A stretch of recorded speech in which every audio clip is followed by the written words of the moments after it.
Hello everyone, brain bloomer पर आप सभी का स्वागत।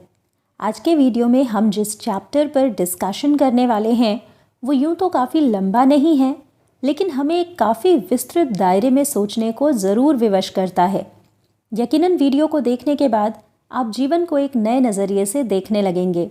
टॉपिक है सर्मन एट बनारस और पार्ट शुरू होता है गौतम बुद्ध के जीवन परिचय से, जो कि 563 BC से लेकर 483 BC तक के समय में हुए थे और जिन्हें उत्तर भारत में युवराज या राजकुमार सिद्धार्थ गौतम भी कहा जाता था। 12 वर्ष की आयु में उन्हें पवित्र धर्म ग्रंथों की शिक्षा प्राप्त करने के लिए घर से बाहर भेज दिया गया था, जहां से 4 साल बाद वे एक राजकुमारी से विवाह करने घर वापस आए। उनका एक पुत्र भी हुआ था और 10 वर्षों तक उन्होंने पूरी तरह से राजसी जीवन जिया। 25 वर्ष की आयु में उनका इस दुनिया में होने वाली अलग अलग पीड़ाओं से अनुभव हुआ। जब शिकार के दौरान उन्होंने एक बीमार को, फिर एक वृद्ध को, फिर एक मृतक को दाह संस्कार के लिए और अंततः एक भिक्षु को भीख के लिए जाते हुए देखा। इन सभी दृश्यों ने उन्हें इतना झकझोर दिया कि वे इन सभी पीड़ाओं का कारण जानने और परम ज्ञान की प्राप्ति के लिए तुरंत ही घर से निकल पड़े। वे 7 सालों तक भटकते रहे और एक दिन एक पीपल के पेड़ के नीचे बैठ गए, इस प्रतिज्ञा के साथ कि जब तक परम ज्ञान नहीं मिलेगा वे वहाँ से नहीं उठेंगे। 7 दिनों के बाद वे पूरी तरह से एनलाइटन्ड हो चुके थे। उन्हें दिव्य परम ज्ञान मिल चुका था और उन्होंने उस वृक्ष को बोधि ट्री या बुद्धि का वृक्ष नाम दिया। इसी पेड़ के नीचे बैठकर वे लोगों को अपनी नई सीखी और समझी बातें सिखाने लगे। अब तक उन्हें बुद्ध के नाम से जाना जाने लगा था, अर्थात जो जाग चुका है, जो ब्रह्मांड का परम ज्ञान प्राप्त कर चुका है। बुद्ध ने अपना पहला उपदेश बनारस में दिया था, गंगा तट पर बसा सबसे पवित्र शहर। उसी उपदेश को हम इस पाठ में पढ़ेंगे। इससे आप बुद्ध की बुद्धिमानी और जीवन के सभी कष्टों का कारण भी जान सकेंगे। कीसा गौतमी का एक ही पुत्र था जिसकी मृत्यु हो गई। दुख में अपने पुत्र की मृत देह को कलेजे से चिपकाए कीसा अपने पड़ोसियों के घर भागी और सबसे दवा मांगी। लोग कहने लगे, इसका बेटा मर गया तो ये पागल हो गई है। कुछ दूरी पर उसने एक सज्जन को देखा जिन्होंने उसे बताया कि मैं तो तुम्हारे बेटे के लिए दवा नहीं दे सकता, लेकिन मैं एक चिकित्सक को जानता हूँ। कीसा बोली, मैं आपसे विनती करती हूँ, कृपया बताइए वे कौन है। व्यक्ति बोले, आप शाक्य मुनि बुद्ध के पास जाइए।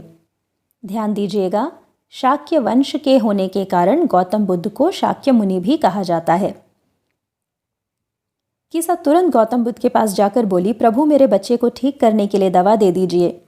बुद्ध ने कहा, मुझे मुट्ठी भर राई के दाने ला दो। कीसा खुश हो गई कि ये तो आसान है। तब बुद्ध बोले, दाने उस घर से लाना जिस घर ने कभी अपना बच्चा, पति, माता, पिता या दोस्त रिश्तेदार खोया ना हो। बेचारी कीसा अब घर घर दौड़ी। लोग उस पर तरस खाकर उसे राई के दाने दे देते, लेकिन जैसे ही वो पूछती कि क्या आपके घर में बेटा, बेटी, माता, पिता किसी की मृत्यु हुई है, तो लोग कहते, क्या बताएं, हमारे घर में जिंदा लोगों से ज़्यादा मरने वालों की गिनती है।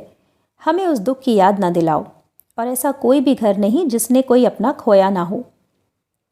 कीसा गौतमी अब पूरी तरह से निराश हो गई और सड़क किनारे बैठकर शहर की जलती बुझती लाइट्स को देखने लगी कि तभी उसे ख्याल आया, इंसान का जीवन भी तो ऐसा ही है, अब है अभी नहीं।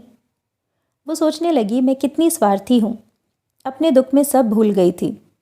मौत तो सभी को आती है, लेकिन इस दुख की खाई में भी उस व्यक्ति के लिए एक रास्ता बचता है जो उसे अमरता की ओर ले जाता है, और वो रास्ता है स्वार्थ का त्याग। बुद्ध बोले, हम मरणशील लोगों के लिए ये दुनिया दुख तकलीफ़ों से भरी है और जिसने जन्म लिया है वो किसी भी तरह से अपनी मौत को टाल नहीं सकता, उससे बच नहीं सकता। बुढ़ापे के बाद मौत का आना तय है। इंसानों का यही स्वभाव है। जिस प्रकार एक पका हुआ फल कभी भी पेड़ से गिरने के खतरे में होता है, उसी प्रकार जन्म लेने वाले पर मौत का खतरा हमेशा ही होता है। जिस प्रकार कुम्हार के बनाए मिट्टी के बर्तन अंत में टूटते ही हैं, उसी प्रकार हम इंसानों का जीवन है। दोनों ही, युवा और प्रौढ़, दोनों ही मूर्ख हो या बुद्धिमान, सभी को एक दिन मरना ही होता है। ना तो एक पिता अपने बेटे को बचा सकता है, ना ही रिश्तेदार अपने रिश्तों को। ध्यान रहे, जो रिश्तेदार आज रो रहे हैं, दुखी हो रहे हैं, कल को वे भी जाएंगे। जिस प्रकार एक बैल को बलि के लिए ले जाया जाता है, तो ये दुनिया मृत्यु, बीमारी, वृद्धावस्था जैसी तकलीफ़ों से प्रभावित है। जो विद्वान होते हैं वे दुनिया की असलियत जानते हैं और दुखी नहीं होते। रोने से, दुखी होने से हमें मानसिक शांति नहीं मिल सकती, उल्टा दुख बढ़ने से शरीर को भी तकलीफ होने लगती है। ऐसा करने वाला व्यक्ति बीमार हो जाता है, पीला पड़ जाता है। जिसे शांति की तलाश हो उसे अपने दिल में चुभा हुआ ये दुख, तकलीफ और शिकायतों का तीर निकाल फेंकना चाहिए। जो ये तीर निकाल फेंकता है उसका चित्त और मस्तिष्क दोनों शांत हो जाते हैं, और जो हर दुख को जीत लेता है वो हर दुख से मुक्त भी हो जाता है और प्रसन्नता पाता है। आशा है आप भी अब से किसी के दूर होने पर दुखी नहीं होंगे, बल्कि मन से दुख का हर तीर निकाल फेंकेंगे। पाठ में आपको सबसे अच्छा क्या लगा कमेंट करके ज़रूर बताएं। Hope you like the video. Keep learning and have fun. Thanks for watching.